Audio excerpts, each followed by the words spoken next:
नमस्कार दोस्तों, अभिज्ञान क्लासेस में मैं एक बार फिर आप सभी का हार्दिक स्वागत करती हूँ एंड आशा करती हूँ कि आप सभी बहुत अच्छे होंगे और अच्छे से रिवीजन कर रहे होंगे। तो चलिए दोस्तों, आज का ये लेक्चर बिना किसी देरी के प्रारंभ करते हैं।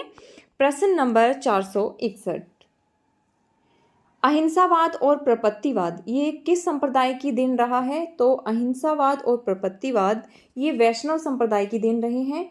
ऑप्शन नंबर सी आपका यहाँ सही हो जाता है। वैष्णव संप्रदाय भगवान विष्णु और उनके स्वरूपों को आराध्य मानता है। चलिए नेक्स्ट प्रश्न देख लेते हैं। विनय पत्रिका की भाषा कौन सी है? तो विनय पत्रिका की भाषा ये ब्रज भाषा रही है। ऑप्शन नंबर ए आपका यहाँ सही हो जाता है। विनय पत्रिका की भाषा ब्रजभाषा है। इसे राम गीति काव्य या विनयावली भी कहते हैं।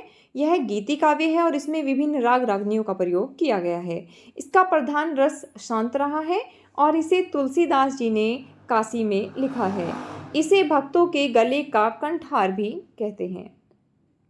चलिए नेक्स्ट प्रश्न देख लेते हैं।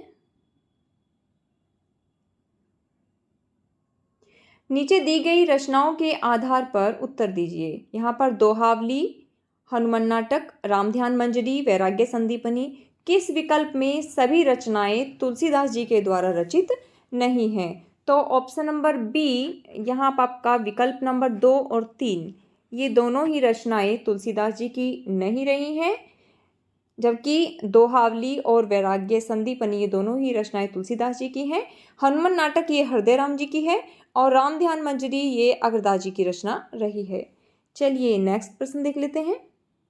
तुलसीदास कृत कौन सी रचना ब्रजभाषा में रचित है? तो गीतावली ये ब्रजभाषा में रचित रचना है। ऑप्शन नंबर ए आपका यहाँ सही हो जाता है।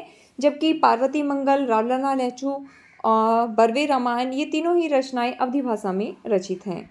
चलिए नेक्स्ट प्रश्न देख लेते हैं। आगु नहीं सगु नहीं नहीं कछु भेदा ये उक्ति किसकी है? तो ये तुलसीदास जी की उक्ति है। ऑप्शन नंबर ए आपका यहाँ सही हो जाता है। चलिए व्याख्या देख लेते हैं।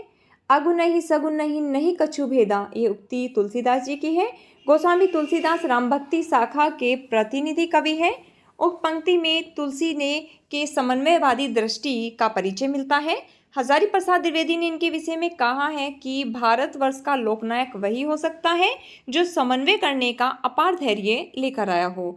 वहीं ग्रियर्सन ने इनके विषय में कहा है कि बुद्ध देव के बाद सबसे बड़ा लोकनायक इन्हीं को मानते हैं। चलिए नेक्स्ट प्रश्न देख लेते हैं। साहित्य को सुरसरी सम सबका साहित्य घोषित किया है किसने? ये तुलसीदास जी ने किया है। ऑप्शन नंबर डी आपका यहाँ सही हो जाता है। चलिए व्याख्या देख लेते हैं। साहित्य को सुरसरी सम सबका हितकारी ये गोस्वामी तुलसीदास जी ने घोषित किया है। गोस्वामी तुलसीदास ने अपने प्रसिद्ध कृति रामचरितमानस के बालकांड में स्पष्ट रूप से लिखा है कि कीर्ति भनीति भूति भली सोई सुरसुरी सम सब कह हित होई। चलिए नेक्स्ट प्रश्न देख लेते हैं। बरवे रामायण के नामकरण का आधार क्या रहा है? तो बरवे रामायण के नामकरण का आधार ये बरवे छंद रहा है। ऑप्शन नंबर ए आपका यहाँ सही हो जाता है। व्याख्या देख लेते हैं। बरवे रामायण के नामकरण का आधार बरवे छंद है। बरवे ये अर्ध सममात्रिक छंद है। इसके प्रथम और तृतीय चरण में क्रमशः 12 मात्राएं 12 और द्वितीय और चतुर्थ चरण में 7 मात्राएं होती हैं। अवधि बरवे ये अवधि का अपना निजी छंद माना जाता है। बरवे का एक उदाहरण यहाँ देख लेते हैं।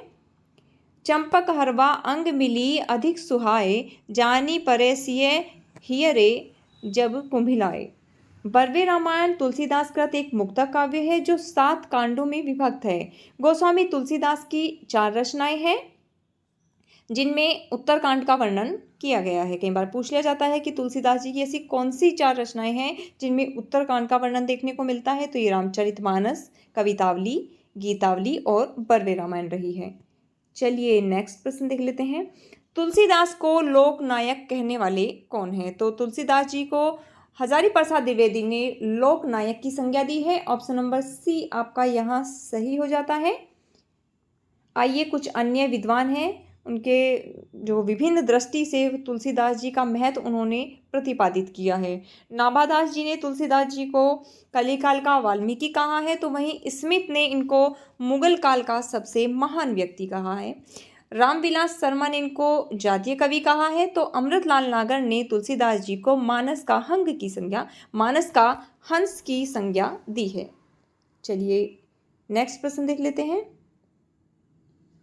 रामलला नेछू रचना, इसकी एक शैली कौन सी रही है? तो ये अवधी गीतों की शैली रही है। ऑप्शन नंबर ए आपका यहाँ सही हो जाता है। व्याख्या देख लेते हैं। रामलला नेछू रचना की शैली अवधी गीतों की शैली है। रामलला नेछू को अधिकांश विद्वान तुलसीदास की प्रथम कृति मानते हैं। यह एक प्रबंध काव्य है जिसकी रचना ठेठ अवधि के सोहर छंद में हुई है। तो चलिए दोस्तों अंतिम प्रश्न देख लेते हैं। विनय पत्रिका के बारे में कौन सा कथन सही नहीं है?